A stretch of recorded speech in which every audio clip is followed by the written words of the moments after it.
আসসালামু আলাইকুম, কেমন আছেন সবাই?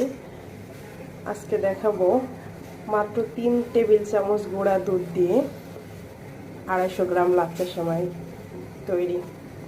খুব সহজে এবং খুব দ্রুতই রান্না হয়ে যায়।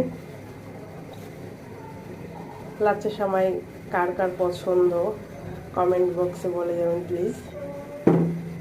আমি এখন দিয়ে দিচ্ছি কিছু কিশমিশ, স্বাদ অনুযায়ী চিনি। এবার নাড়তে থাকবো। দুধটা ফুটে উঠলে তখন লাচ্ছা সেমাইটা দিয়ে দিব। তাহলেই তৈরি হয়ে যাবে আমাদের মজাদার লাচ্ছা সেমাই।